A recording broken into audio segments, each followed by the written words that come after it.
ప్రభునందు ప్రియమైనటువంటి దేవుని బిడ్డలందరికీ యేసుక్రీస్తు నామమున వందనాలు తెలియజేస్తూ ఉన్నాము. ఈ యొక్క ఆత్మీయ ఆహారం అనేటువంటి టీవీ కార్యక్రమం ద్వారా మిమ్మల్ని అందరినీ ఇలా కలుసుకోవడానికి దేవుడు మాకు అనుగ్రహించిన మంచి సమయమును బట్టి మొట్టమొదటిగా దేవాది దేవునికి వందనాలు తెలియచేస్తూ ఉన్నాము. మీరందరూ కూడా ఈ పరిచర్య కొరకు ప్రార్థన చేస్తూ ఉన్నారని నేను నమ్ముతూ ఉన్నాను. ఈ పరిచర్య అనేకమైన కుటుంబాలకు ఆశీర్వాదం కలుగునట్లుగా మీరు ఎల్లప్పుడూ అనుదినము మీ అనుదిన ప్రార్థనలు జ్ఞాపకం చేసుకొని కోరుతూ ఉన్నాను. చిన్న ప్రార్థన చేసుకుని ఇది నాన్న దేవుని వాక్యాన్ని ధ్యానం చేద్దాం. పరిశుద్ధమైన మా తండ్రి, మీకు స్తోత్రాలు. ఈ దినమున మరొకసారి ఈ వాక్యమును నాయన అనేకులకు పంచడానికి నాయనా మీరు ఇచ్చిన అనుకూల సమయం కొరకు స్తోత్రాలు. నాయన ఈ వాక్యం ద్వారా అనేకులు ఆత్మీయంగా బలపడి నీ వాగ్దానములు, నీ కృప, నీ ఆశీర్వాదం మరింతగా పొందుకుని వారి విశ్వాస యాత్రలో ముందుకు నడుచుటకు సహాయము దయచేయండి. వాక్యం అందించిన నీ దాస్తులను నీ అభిషేకం చేత నింపుమని యేసు నామములో అడిగి వేడుకొనుచున్నాము తండ్రి, ఆమెన్. ప్రియమైనటువంటి దేవుని బిడ్డలారా, ఈ దినాన్న మరొకసారి దేవుని వాక్యాన్ని ధ్యానం చేద్దాం. మొదటి సమూయేలు గ్రంథం 15వ అధ్యాయం 2-3 వచనాలు చదువుకుందాం. మొదటి వచనం నుంచి కూడా చదువుకుందాం. ఒకానొక దినమున సమూయేలు సౌలును పిలిచి, యెహోవా ఇశ్రాయేలులకు తన జనుల మీద నిన్ను రాజుగా అభిషేకించుటకై నన్ను పంపెను. యెహోవా మాట వినుము. సైన్యములు కదా యెహోవా సెలవిచ్చినదేమనగా, అమాలేకీయులు ఇశ్రాయేలుకు చేసినది నాకు జ్ఞాపకమే. వారు ఐగుప్తులో నుండి రాగానే అమాలేకీయులు వారికి విరోధులై మార్గమందు వారి మీదకి వచ్చి తిరగదా. కాబట్టి నీవు పోయి కనికరింపక అమాలేకీయులను హతము చేయొచ్చు. పురుషులనేమి, స్త్రీలనేమి, బాలులనేమి, పసిపిల్లలనేమి, ఎద్దులనేమి, గొర్రెలనేమి, ఒంటెలనేమి, గార్ధ భవములనేమి అన్నిటిని హతము చేసి వారికి కలిగినంత బొత్తుగా పాడు చేసి అమాలేకీయులను నిర్మూలము చేయమని చెప్పాను. ప్రియమైనటువంటి దేవుని బిడ్డలారా, ఈ యొక్క అధ్యాయములో మనం చూసినప్పుడు సర్వశక్తి కలిగినటువంటి దేవుడు మరి ప్రవక్త అయిన సమూయేలుతో మాట్లాడుతూ ఉన్నారు. అదే వర్తమానాన్ని, అదే దేవుని సంగతులను మరి దేవుని యొక్క దాసుడైనటువంటి సమూయేలు రాజు అయినటువంటి సౌలుతో మాట్లాడుతూ ఉన్నారు. దేవుని యొద్ద నుండి వచ్చినటువంటి వర్తమానాన్ని సమూయేలు అందుకుని ఆ సమూయేలు సౌలుతో చెబుతూ ఉన్నాడు. ఏమనంటే మనం చదువుకున్న వచనాలలో ఉంటుంది, అమాలేకీయులను హతము చేయము అన్న మాట మనం చూడగలుగుతున్నాం. నీవు అమాలేకీయుల యుద్ధానికి వెళ్ళి వారి యొక్క పురుషులను, స్త్రీలను, వారి యొక్క పశువులను హతము చేయమని దేవుడు మాట్లాడుతూ ఉన్నాడు. ఇక్కడ దేవుని వాక్యంలో మనం చూసినప్పుడు అమాలేకీయుల గురించి మరి దేవుని వాక్యంలో చాలా స్పష్టమైన సంగతులు వ్రాయబడ్డాయి. వీరి గురించి మొట్టమొదటిగా ఆదికాండ గ్రంథం 14వ అధ్యాయం 7వ వచనములో మొట్టమొదటిగా ఈ అమాలేకీయుల గురించి వ్రాయబడినట్లుగా మనం చూడగలం. ఒకవేళ మీ దగ్గర బైబిల్ ఉన్నట్లయితే ఆ మాటలు మీరు చూసి మరి చదవాలని నేను తెలియజేస్తూ ఉన్నాను. అలాగే నిర్గమాకాండములో ఇశ్రాయేలు ప్రజలు ఐగుప్తు దేశము నుండి బయటకు వచ్చిన తరువాత 17వ అధ్యాయం మరి 8వ వచనము నుండి 16 వరకు జరిగినటువంటి సందర్భంలో మరి వీరు ఇశ్రాయేలుపై యుద్ధానికి వచ్చినట్లుగా కూడా దేవుని లేఖనాలు తెలియజేస్తూ ఉన్నాయి. అలాగే మరి ద్వితీయోపదేశ కాండము మరి 25వ అధ్యాయం నేను చదువుతున్నాను. ద్వితీయోపదేశ కాండము 25వ అధ్యాయం 17వ వచనంలో కూడా ఈ అమాలేకీయుల గురించినటువంటి మాటలు వ్రాయబడి ఉన్నాయండి. మీరు ఐగుప్తులో నుండి వచ్చుచుండగా మార్గమున అమాలేకీయులు నీకు చేసిన దానిని జ్ఞాపకము చేసుకునము. అతడు దేవునికి భయపడక మార్గమున నీకు ఎదురు వచ్చి నీవు ప్రయాసపడి అలసి ఉన్నప్పుడు నీ వారిలో నీ వెనుకనున్న బలహీనులందరినీ హతము చేసెను. అలాగే మరొక చోట ఒక వాక్యం ఉంది, మరి సంఖ్యాకాండం 14వ అధ్యాయం 45వ వచనం.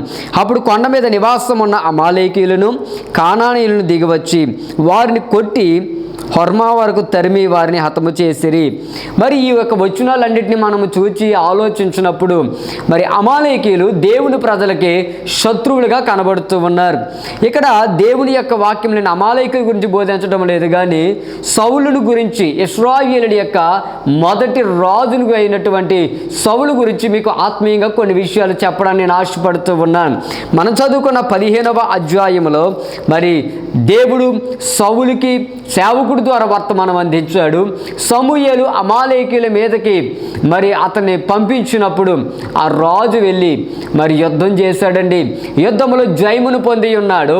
జయమును పొంది తిరిగి వచ్చినప్పుడు అమాలేకీయుల యొక్క పశువులను, అమాలేకీయుల యొక్క కొన్ని వాటిని తీసుకుని వచ్చినట్లుగా దేవుని వాక్యం మనకి తెలియజేస్తూ ఉంది.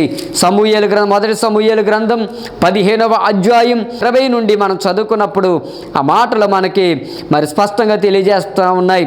అయితే గిల్గాలోని దేవుడిని యెహోవాకు బలి అర్పించుటకై జనులు శబ్దములకు గొర్రెలలో ఎడ్లలోను ముఖ్యమైన వాటిని తీసుకుని వచ్చురని సమూయేలుతో చెప్పాను. ఇక్కడ సౌలు గురించి కూడా మీకు కొన్ని విషయాలు మీకు జ్ఞాపకం చేయాలనుకుంటున్నాను. మరి సౌలు కీషు అనేటువంటి ఒక వ్యక్తికి కుమారుడిగా కనబడుతూ ఉన్నాడు. సౌలు యొక్క మరి చరిత్ర ఈ పుస్తకంలో 9వ అధ్యాయం నుండి ప్రారంభమైనట్లుగా మనం చూడగలుగుతూ ఉన్నాం. మరి బెన్యామీను గోత్రానికి చెందిన వారుగా దేవుని లేఖనము తెలియజేస్తూ ఉంది. మరి సౌలు ప్రారంభంలో తండ్రి యొక్క గాడిదలను మరి కాయువాడిగా లేక ఆ గాడిదలను వెతికిన వాడిగా దేవుని వాక్యం మనకి తెలియజేస్తూ ఉంది. చాలా చిన్నటువంటి స్థితిలో, ఏమాత్రము కూడా గుర్తింపు లేనటువంటి స్థితిలో సౌలు యొక్క చరిత్ర ప్రారంభమని మనము చూడగలుగుతూ ఉన్నాం. అయితే దేవుడు ఆయనను ఆశీర్వదించిన వాడై ఉన్నాడు. దేవుడు ఆయనను గంతపరిచిన వాడై ఉన్నాడు. దేవుడు ఆయనను హెచ్చించిన వాడై ఉన్నాడు.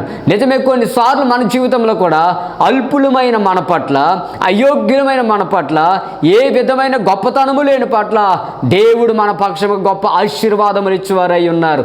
సరైనటువంటి నివాసములు లేని మనకు దేవుడు మంచి గృహాలు ఇచ్చిన వారై ఉన్నారు. ఒకప్పుడు ఆకలి బాధలతో అల్లాడినటువంటి మనకు దేవుడు సమృద్ధి అయిన ఆహారమును దేవుడు ఇచ్చి ఉన్నాడు. ఒకప్పుడు ధనము కొరకు ఇతరుల మీద ఆధారపడి అప్పులు చేసి బ్రతికినటువంటి వారిని దేవుడు ఈ రోజున అనేక రీతులుగా ఆశీర్వదించి ఇతరులకు పెట్టగలిగినటువంటి సామర్థ్యమును దేవుడు ఇచ్చి ఉన్నాడు. ఇక్కడ ఈ సౌలు గురించి మీకు జ్ఞాపకం చేస్తూ ఉన్నాను. దేవుని యొక్క ప్రేమను బట్టి, దేవుని యొక్క కృపను బట్టి ఇతడు ఆశీర్వదించబడినట్లుగా ఆ రాజ్యములోనే గనుడుగా ఆయన చేయబడ్డాడు. ఇశ్రాయేల్ చరిత్రలోనే మొట్టమొదటి రాజుగా దేవుడు ఆయన ఆశీర్వదించాడు. ఈ మాటలు వింటున్న ప్రియమైన దేవుని బిడ్డలారా, నీ గ్రామములో దేవుడు నిన్ను అత్యధికంగా ఆశీర్వదిస్తూ ఉన్నాడు. నీ కుటుంబంలో నిన్ను దేవుడు అత్యధికంగా ఆశీర్వదిస్తూ ఉన్నాడు. నీ యొక్క సంఘములో దేవుడు నిన్ను అత్యధికంగా ఆశీర్వదిస్తూ ఉన్నాడు. నీవు అడిగిన దానికంటే, ఊహించిన దానికంటే అత్యధికమైన కృప దేవుడు నీకు అనుగ్రహిస్తూ ఉన్నాడు. నీ కుటుంబానికి అట్టి దీవెన దేవుడు ఇస్తూ ఉన్నాడు. నీ పిల్లలకు అట్టి దీవెన దేవుడు నీకు ఇస్తూ ఉన్నాడు. నీకున్నటువంటి బంధుమిత్రులకు అట్టి దీవెన దేవుడు నీకు ఇస్తూ ఉన్నాడు. నిజమే, సౌలు జీవితంలో మనం చూస్తున్నప్పుడు అతడు ఆశించలేని ఆశీర్వాదం, అతడు తలంచలేని ఆశీర్వాదాన్ని దేవుడే వారికి ఇచ్చి ఉన్నాడండి. నిజమే, వ్యాపారంలో నిన్ను దేవుడు ఎంతగా ఆశీర్వదిస్తూ ఉన్నాడు. విద్యలో దేవుడు నిన్ను ఎంతగా ఆశీర్వదిస్తూ ఉన్నాడు. ప్రతి మార్గంలో నీకంటే ముందు దేవుడు తన సహాయాన్ని పంపి నీ పట్ల దేవుడు ఎన్ని కార్యాలు చేస్తూ ఉన్నాడు. దేవుని యొక్క కృపను బట్టి ఇతడు ఆ దేశానికి మొట్టమొదటి రాజుగా అయినట్లుగా చరిత్రలో మనం చూడగలుగుతూ ఉన్నాం. దేవుని వాక్యం మనకు సూటిగా తేటగా తెలియజేస్తుంది. దేవుడు ఆయనను ఒక రాజుగా చేసిన తరువాత, ఒక గనుడుగా చేసిన తరువాత, ఒక మంచి స్థితిని ఇచ్చిన తరువాత ఆయన జీవితంలో 15వ అధ్యాయంలో మనం చూసినప్పుడు దేవుని యొక్క మాట విషయంలో నిర్లక్ష్యాన్ని మనం చూడగలుగుతూ ఉన్నాం. ఈరోజు నా వాక్య భాగము దేవుని మాట విషయంలో నిర్లక్ష్యంగా ఉండటం అండి.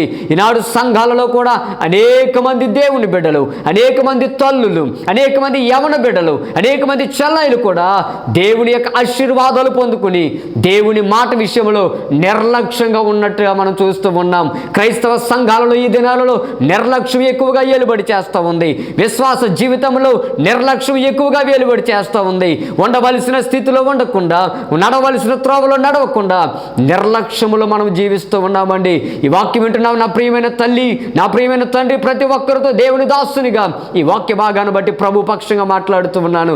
సౌలు జీవితంలో ఈ 15వ అధ్యాయములో ఒక చిన్న విషయంలో నిర్లక్ష్యంగా ఉండడాన్ని బట్టి ఇతను అనుకున్నాడు, నేను చాలా మంచి విషయాలు నేను పొంది ఉన్నాను, చాలా యుద్ధం చేసి ఉన్నాను, అయితే ఈ పశువులను తీసుకెళ్ళడం వల్ల ఏమీ పర్వాలేదులే అనుకున్నాడు. ఈ చిన్న విషయం పెద్ద అంత పట్టింపు కాదేమో అనుకున్నాడు. నిజమే, విశ్వాస విషయంలో కూడా మనము కూడా అనేక మారులు పెద్ద పెద్ద వాటిని మనం దృష్టించుకోకుండా ఈ చిన్న చిన్న వాటిలోనే గొప్ప ఆశీర్వాదాలు మనం పోగొట్టుకుంటామండి. చిన్న చిన్న వాటిని బట్టి మన యొక్క ఆశీర్వాదాన్ని పోగొట్టుకున్న వారుగా ఉంటాం. ఇతడు దేవుడు తనకిచ్చినటువంటి ఆ మాట విషయములో సర్వశక్తి కలిగిన దేవుడు ప్రవక్త ద్వారా మాట్లాడి ప్రవక్త ద్వారా ఈయనకి వర్తమానం అందించాడు. నీతో కూడా దేవుడు అనేక మార్లు నీ సేవకుడి ద్వారా మాట్లాడుతూ ఉన్నాడు. ఆరాధనలో దేవుడు మాట్లాడుతూ ఉన్నాడు. పూటాలలో దేవుడు మాట్లాడుతూ ఉన్నాడు, వాక్యం చదివినప్పుడు దేవుడు మాట్లాడుతూ ఉన్నాడు. అయితే నీవు దాన్ని గుర్తించగలుగుతున్నావా? ఇతడు అయితే దేవుడు తనకిచ్చినటువంటి వర్తమానం విషయంలో, దేవుడు తనకిచ్చినటువంటి వాక్యము విషయంలో నిర్లక్ష్యంగా అనేది మనం చూడగలుగుతున్నాం.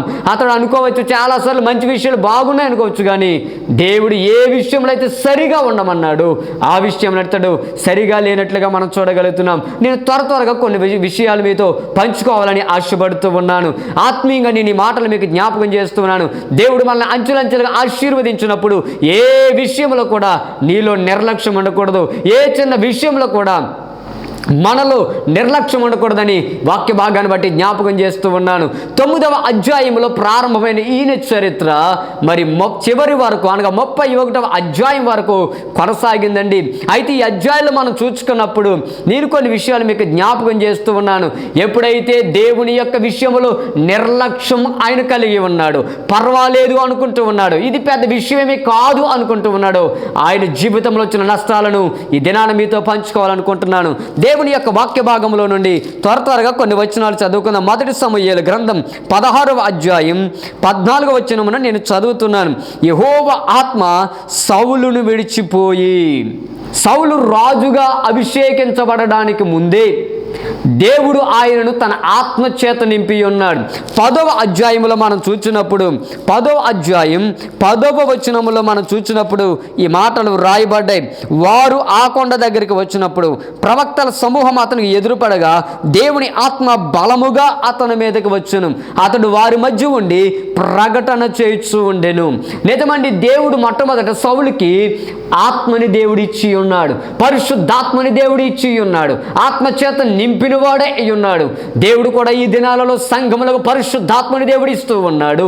అంచు దినముల యందున ఆత్మను అందరి మీద కుమ్మరిస్తానని దేవుడు వాగ్దానం చేసి ఉన్నాడు. ఆ వాగ్దానాన్ని దేవుడు నెరవేర్చుతూ ఉన్నాడు.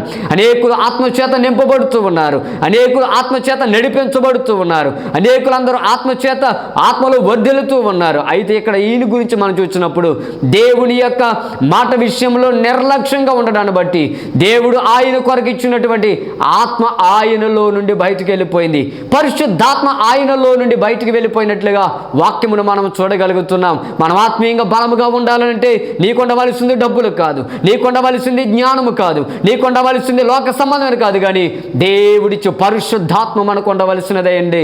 దేవుని ఆత్మ మనలో ఉన్నప్పుడు గొప్ప కార్యములు మనం చూడగలము. యోసేపు ఐగుప్తు దేశంలో వర్ధిల్లడగల కారణం దేవుడి ఆత్మ ఆయన మీద ఉండడమే.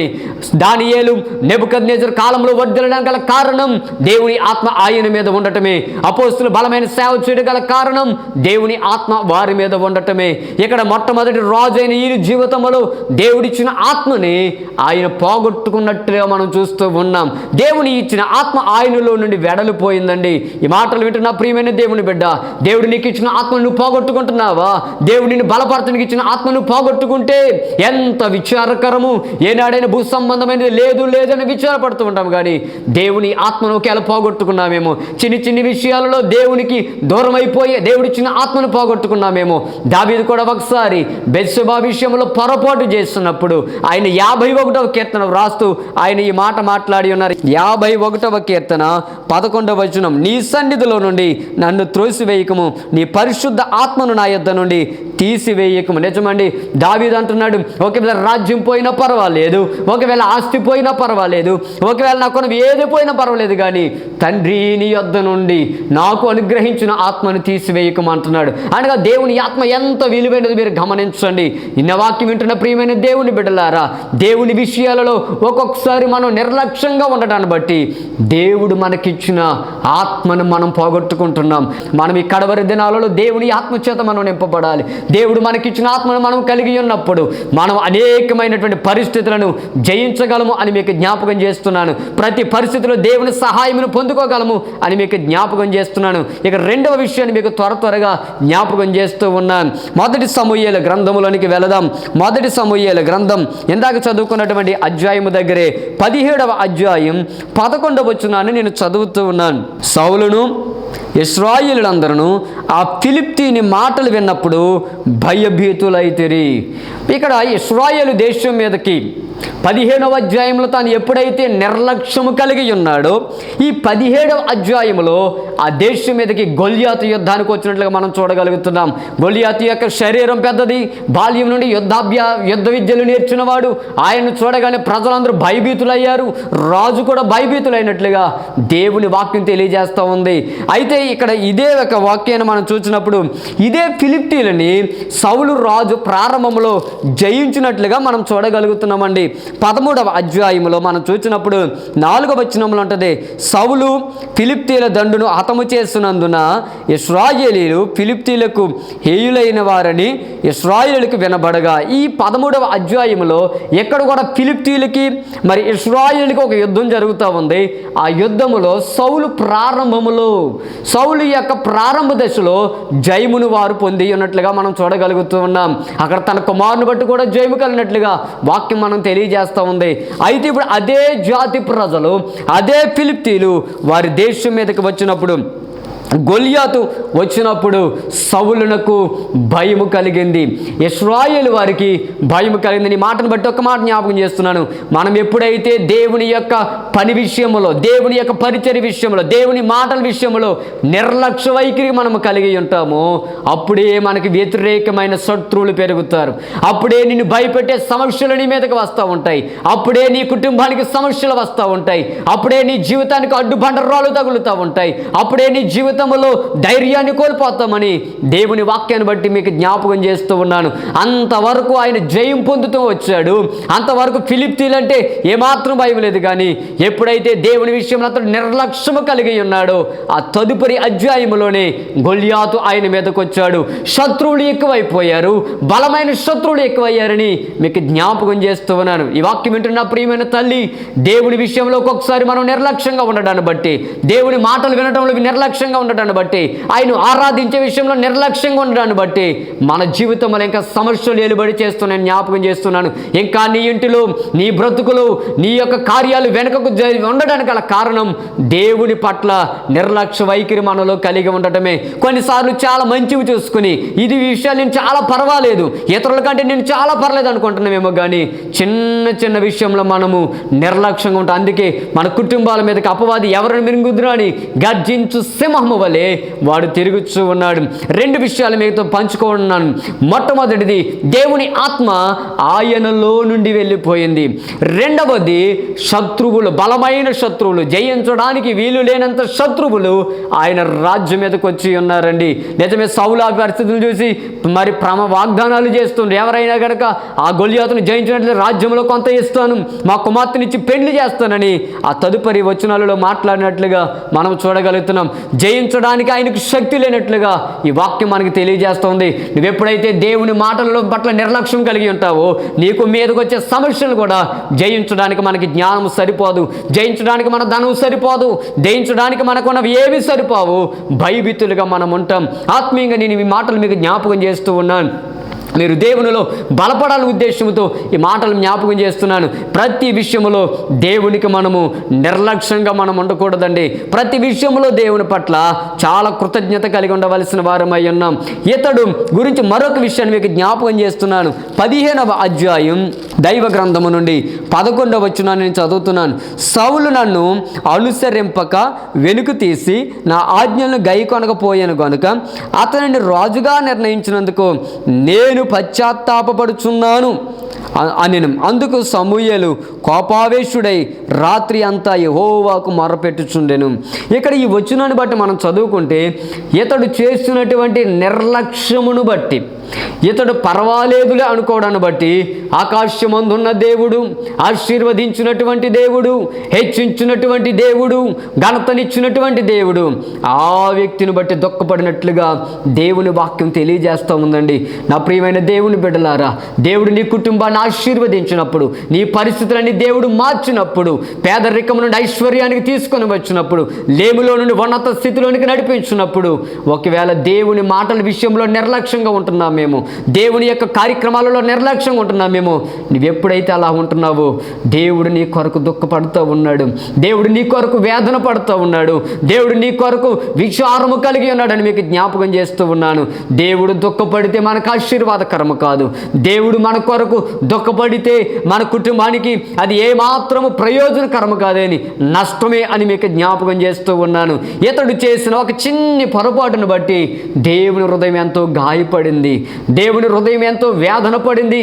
ఆయన దుఃఖపడినట్లుగా దేవుని వాక్యం మనకి తెలియజేస్తూ ఉంది. ఇక తర్వాత మరొక విషయాన్ని మీకు నేను త్వరగా జ్ఞాపకం చేస్తూ ఉన్నాను. 15వ అధ్యాయం 28వ వచనములో ఈ మాటలు ప్రభు మన కొరకు రాయించారు. అప్పుడు సమూయేలు అతనితో ఇట్లా, నేను నేడు యెహోవా ఇశ్రాయేలీయుల రాజ్యమును నీ చేతుల నుండి లాగివేసి నీకంటే ఉత్తముడైన నీ పొరుగువానికి దానిని అప్పగించి ఉన్నాడు. నిజంగా ఈ వాక్య భాగాన్ని చదువుతూ ఉంటే నాకు చాలా భయం కలిగింది. ఈ వాక్యాన్ని ప్రార్థన పూర్వకంగా చదువుకుంటే చాలా భయం కలిగిందని మీతో పంచుకుంటా ఉన్నాను. ఎందుకంటే దేవుడు ఇవ్వగలిగిన దేవుడు ఆయన, తీసుకునే దేవుడు కూడా ఆయనే. ఒక్కొక్కసారి మనము దేవుని పట్ల నిర్లక్ష్యంగా ఉండటాన్ని బట్టి నీ ఆశీర్వాదాన్ని కూడా దేవుడు తీసుకుంటూ ఉంటాడు. ఇక్కడ దేవుడు మరి అడగకుండానే ఆయనకు రాజ్యాన్ని దేవుడిచ్చాడు, ఘనతని దేవుడిచ్చాడు, సమస్తాన్ని దేవుడిచ్చాడు. అయితే ఆయనలో కలిగిన ఒక నిర్లక్ష్యమును బట్టి, పర్వాలేదులే అనుకున్న కారణాన్ని బట్టి, ఈ విషయంలో దేవుడు ఏమి చూన్నట్టు ఉంటాడులే అనుకోవడాన్ని బట్టి, నేను రాజును కదా అందరూ నా మాటే వింటారు అని అనుకోవడాన్ని బట్టి దేవుడు ఇచ్చినటువంటి రాజ్యమును దేవుడు ఆయన యొద్ద నుండి తీసివేశాడు. మరొకరికి దేవుడు ఆ రాజ్యాన్ని నిర్ణయించినట్లుగా ఈ యొక్క ప్రవచనం మనకి తెలియజేస్తూ ఉంది. నిజమే, దేవుడు మనకిచ్చిన ఏ ఆశీర్వాదాన్ని మనం పోగొట్టుకోకూడదు. నీ కుటుంబానికి ఇచ్చిన ఏ ఆశీర్వాదాన్ని నా ప్రియమైన తండ్రి నీవు పోగొట్టుకోకూడదు. అమ్మా, నీకు దేవుడిచ్చిన ఆశీర్వాదాన్ని నీ కుటుంబంలో ఎవరు పోగొట్టుకోకూడదు. నా వాక్యం ఏంటంటే, నా ప్రియమైన చెల్లి, తమ్ముడు, అన్నయ్య, దేవుడు నీకు ప్రేమించి ఇచ్చిన ఆశీర్వాదాలను ఏది పోగొట్టుకోకూడదని దేవుని దాసునిగా కోరుకుంటూ ఉన్నాను. ఇతడు చేసిన ఒక చిన్ని అజ్ఞానపు పని వలన, ఇతడు చేసిన చిన్న నిర్లక్ష్యాన్ని బట్టి రాజ్యమునే దేవుడు ఆయన చేతుల్లో నుండి తీసివేసినట్లుగా వాక్యం మనకి తెలియజేస్తూ ఉంది. నిజమే, ఒక్కొక్కసారి మన జీవితంలో కూడా కొన్ని ఆశీర్వాదాలు మనం పోగొట్టుకుంటూ ఉంటాం. అయ్యో, నాకంటే చిన్నవారు మంచి స్థితిలో ఉన్నారు, నాకంటే వెనుక వచ్చిన వారు చాలా అభివృద్ధి చెందుతున్నారు, లేకపోతే పలానా వారి పిల్లలు అభివృద్ధి చెందుతున్నారు, పలానా వారి కుటుంబాలు అభివృద్ధి చెందుతున్నాయని మనం అనుకుంటాం. కానీ దేవుని విషయంలో ఒక్కొక్కసారి మనం నిర్లక్ష్యంగా ఉండడాన్ని బట్టి, దేవుడి విషయంలో మనము అజాగ్రత్తగా ఉండడాన్ని బట్టి దేవుడు మనకిచ్చిన ఆశీర్వాదాన్ని పోగొట్టుకుంటున్నామేమో.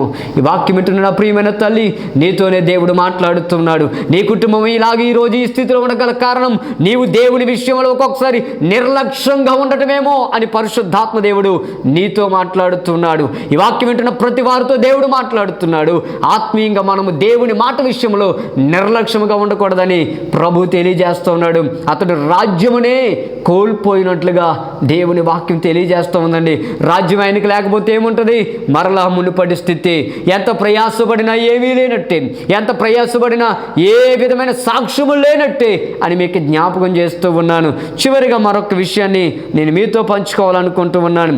1 సమూయేలు గ్రంథం 31వ అధ్యాయం 2వ వచనాన్ని మనం చూద్దాం. సౌలును అతని కుమారులను తరుముచు యోనాతాను, అబినాదాబు, మెల్కీషువ అను సౌలు యొక్క కుమారులను హతము చేసిరి. ఇక్కడ కూడా ఫిలిష్తీయులకి ఇశ్రాయేలుతో యుద్ధం జరిగింది. ఆ యుద్ధములో సౌలు యొక్క 3 కుమారులు ఒక్క దినమందే ఒక్క యుద్ధములోనే చనిపోయారండి. ఎంత విచారకరమైన పరిస్థితి. తండ్రి తరువాత రాజ్యము పరిపాలించవలసిన కుమారులు, తండ్రి తరువాత దేశము కొరకు నిలబడవలసిన వారు, తండ్రి తరువాత మునుపటి కంటే అధికమైనటువంటి పరిపాలన చేయవలసిన ప్రజలు యుద్ధములో చనిపోయారండి. 3 కుమారులు చనిపోయారు. గల కారణం ఏంటంటే తండ్రి చేసిన నిర్లక్ష్యమును బట్టి వారు ఆ యుద్ధములో వారు చనిపోవలసిన పరిస్థితి ఏర్పడింది. నిజమే, ఈ మాటను బట్టి మీకు జ్ఞాపకం చేస్తున్నాను. సౌలు తన జీవితంలో దేవుని యొక్క మాట విషయములో, దేవుని యొక్క పని విషయములో, దేవుడు అప్పగించినట్టు కార్యము విషయములో నిర్లక్ష్య వైఖరి కలిగి ఉండడాన్ని బట్టి తన పిల్లలు పొందవలసిన ఆశీర్వాదములు కూడా లేకుండా చేసి ఉన్నాడు. పిల్లలు ఎలాంటి ఆశీర్వాదములు లేకుండా, ఎలాంటివి అనుభవించకుండగానే వారు చనిపోయినట్లుగా మనం చూడగలుగుతున్నాం. ఈనాడు వాక్యం వింటున్న ప్రియమైన దేవుని బిడ్డలారా, ఒకవేళ మీరు ఎలా ఉంటున్నారు? రక్షింపబడి ఎంతకాలం అయింది? దేవుడిలోనికి వచ్చి ఎంతకాలం అయింది? దేవుడు మిమ్మల్ని ఎన్ని విషయాలు ఆశీర్వదిస్తూ ఉన్నాడు, మీ పట్ల ఎన్ని కార్యాలు దేవుడు చేస్తూ ఉన్నాడు. అయితే దేవుని పట్ల మనం ఎలాంటి హృదయమును కలిగి ఉన్నాం? ఆ రోజున సౌలుకి ఒక ప్రవక్తని దేవుడు పంపాడు. సమూయేలు అనే ప్రవక్తని పంపి దేవుడు అంటున్నాడు, యెహోవా మాట వినుము, అమాలేకుని హతము చేయమని అన్నప్పుడు అతడు అమాలేకుని హతం చేసే విషయంలో నిర్లక్ష్య వైఖరి కలిగి ఉన్నాడు. ఈనాడు అనేక మంది మనం మందిరానికి వెళుతూ ఉన్నాం, దేవుని మనం ఆరాధన చేస్తూ ఉన్నాం, దేవునికి మనం పాటలు పాడుతూ ఉన్నాం, అనేకమైన పండగలు కార్యక్రమాలు దేవుని కొరకు మనం ఎన్నో చేస్తూ ఉన్నాం. అయితే కొన్నిసార్లు సౌలు వలె కొన్ని విషయాలలో నిర్లక్ష్యంగా ఉంటామండి. ప్రార్థించవలసిన సమయంలో ప్రార్థన మనము చేయము. వేకువజామున లేచి ప్రార్థించే వారి దినాల్లో తక్కువైపోయారు. తెల్లవారుజామున లేచి మోకరించి చేతులు ఎత్తేవారు తక్కువైపోయారు. ఉపవాసం ఉండి ప్రార్థన చేసేవారు తక్కువైపోయారు. ప్రియమైన దేవుని బిడ్డలారా, ఒకవేళ నువ్వు ప్రార్థనలో నిర్లక్ష్యంగా ఉంటున్నావేమో, క్రమంగా బైబిల్ చదివే విషయంలో తప్పిపోతూ నిర్లక్ష్యంగా ఉంటున్నావు. చాలామంది అక్కడక్కడ బైబిల్ చదువుతూ ఉంటారు. మనము దేవుని వాక్యాన్ని క్రమంగా మనం చదువుకోవలసిన వారమై ఉన్నాం. నువ్వు దేవుని ఎరిగిన తరువాత ఎన్నిసార్లు నువ్వు క్రమంగా బైబిల్ చదివావు? నువ్వు ఎప్పుడైనా సాక్ష్యం చెప్పగలవా? నేను ఎన్నిసార్లు దేవుని వాక్యాన్ని క్రమముగా ఆదికాండం ప్రకటన వరకు చదివానని నువ్వు చెప్పగలవా? నువ్వు అలాంటి అనుభవంలో ఉంటే ప్రభువునకే మహిమ. ఒకవేళ వాక్యం చదివే విషయంలో పర్వాలేదులే అనుకుంటూ నిర్లక్ష్యంగా నీవు ఉండొద్దు. అది నీ జీవితానికి ఆశీర్వాదకరం కాదు. చదవడానికి దేవునికి అవకాశం ఇచ్చాడు, జ్ఞానం ఇచ్చాడు, సమయం ఇచ్చాడు. ఆ సమయాన్ని నీవు వ్యర్థమైన వాటి వద్ద గడపొద్దు. ఆత్మీయంగా బలపడుటకు దేవుడు నీతో మాట్లాడుతూ ఉన్నాడు. దేవుడు చివరిసారిగా నీకు హెచ్చరిక చేస్తూ ఉన్నాడు. నీవు దేవుని మాటకు లోబడు. రక్షణ పొందడానికి చాలామంది వెనుకంజ వేస్తూ ఉంటారు. వాక్యం ఎరిగియుండి కూడా, వాక్యం యొక్క లోతుపాతులన్నీ తెలుసుండి కూడా, దేవుని గురించి అన్ని సంగతులు ఎరిగియుండి కూడా చాలామంది రక్షణలో నిర్లక్ష్యంగా ఉండేవారు ఉంటారు. రక్షణ పొందమంటే ఏవేవో కారణాలు చెబుతారు. నేను చెబుతున్నాను ప్రియమైన దేవుని బిడ్డ, దేవుడు నిన్ను ఏర్పాటు చేసుకున్నాడు. నీవు ఆయన సొత్తుగా ఉండాలని, ఆయన ప్రజలుగా ఉండాలని నీవు చేయవలసిన పని ఆయన రక్షణ పొంది ఉండాలి. రక్షణలో మనము నిర్లక్ష్యంగా ఉండకూడదు. చాలామంది రక్షింపబడిన తరువాత అనేక విషయాలలో నిర్లక్ష్యం, మందిరానికి వెళ్ళటంలో నిర్లక్ష్యం. ఈ దినాల్లో అయితే అనేక మంది పక్కవారు వస్తేనే, వారికి అనుకూలమైన వారు వస్తేనే దేవుని మందిరానికి వారు వస్తారండి. ఎంత దౌర్భాగ్యకరమైన పరిస్థితి! వారు రాకపోతే వీరు రారండి. చాలా సంఘాలు ఈ దినాల్లో మనం చూస్తూ ఉన్నాము. నువ్వు దేవుని మందిరంలో ఆరాధించే విషయంలో నిర్లక్ష్యముగా నీవు ఉండకూడదని ఈ వాక్య భాగాన్ని బట్టి మీకు జ్ఞాపకం చేస్తున్నాను. ప్రియమైన దేవుని బిడ్డలారా, సౌలుని దేవుడు హెచ్చించాడు. ఆయన ఒక్క విషయంలో నిర్లక్ష్యం ఉండడాన్ని బట్టి ఆయన పొందిన నష్టాలను మనం పొందకూడదని ప్రభు కోరుకుంటున్నారు. మీకు 5 విషయాలు జ్ఞాపకం చేశాను. ఆత్మని ఆయన పోగొట్టుకున్నాడు. ఆయన ఎప్పుడైతే నిర్లక్ష్యంగా ఉన్నాడో శత్రువులు ఆయన మీదకి ఎక్కువగా వచ్చారు. దేవుడు ఆయన బట్టి దుఃఖపడ్డాడు. రాజ్యమును పోగొట్టుకున్నాడు. తన పిల్లలకు ఎలాంటి ఆశీర్వాదములు లేకుండా ఆయన చేశాడు, కారణమయ్యాడు. కనుకనే వారి చరిత్ర అంతటితో అంతమైనట్లుగా వాక్యములో మనం చూడగలుగుతున్నాం. అయితే ఈ వాక్యం వింటున్న మనము అలాగూ ఉండకుండా దేవుడు మనకి ఏ పని అయితే అప్పగించాడు, ఏ పని అయితే మనం చేయమంటున్న వాటిలో మనం నమ్మకంగా మనం ఉన్నప్పుడు దేవుడు మనల్ని ఇంకా గొప్పవారిగా ఆశీర్వదించేవాడైనాడు. కనుక అటు రీతిగా ఉన్నట్లు మనం ప్రార్థన చేద్దాం. దేవుడి మాటలు దీవించునుగాక. ఆమెను ప్రార్థన చేద్దాం. పరమ తండ్రి, నీకు వందనాలు. ఈ వాక్యమైన ప్రతి బిడ్డను మీరు దీవించి ఆశీర్వదించండి. సౌలు నాయన ఒక చిన్న విషయంలో నిర్లక్ష్యంగా ఉండి ఎన్ని విషయాల్లో నష్టపోయాడో, వారి కుటుంబాలు ఎలా నష్టపోయాయో నాయనా నీ గ్రంథము నుండి మేము చదువుకున్నాం. నాయన కడవరి దినాల్లో ఉన్న మేము విశ్వాస విషయంలో నిర్లక్ష్యం లేకుండా నాయన నమ్మకస్తులుగా ఉండడానికి సహాయం దయచండి. ఈ వాక్యం వింటున్న ప్రతి బిడ్డలను, వారి కుటుంబాలను దీవించి ఆశీర్వదించండి. ఈ కార్యక్రమానికి సహాయం చేస్తున్న బిడ్డలను, నాయన సేవకుని వెనుక ఉండి ప్రోత్సహిస్తున్న బిడ్డలందరినీ మీరు దీవించండి. నాయన టీవీ కార్యక్రమం ద్వారా నాయన నీ వాక్యం వింటున్న ప్రతి బిడ్డను ఆత్మీయంగా మీరు బలపరచుమని యేసు నామములో అడిగి వేడుకొనుచున్నాము తండ్రి. ఆమెను. మన తండ్రి అయిన దేవుని ప్రేమ, కుమారుడైన యేసుక్రీస్తు వారి కృప, పరిశుద్ధాత్మ దేవుని అనే సహవాసం ఈ వాక్యం విన్న ప్రతి కుటుంబానికి, ప్రతి ఒక్కరికి దేవుడు సదా అనుగ్రహించునుగాక. ఆమేన్, ఆమేన్, ఆమేన్. మా కొరకు, మా పరిచర్య కొరకు ప్రార్థించండి. మీ కొరకు, మీ కుటుంబాలకు ఎల్లప్పుడూ ప్రార్థన చేస్తూ ఉన్నాం. God bless you all. Amen.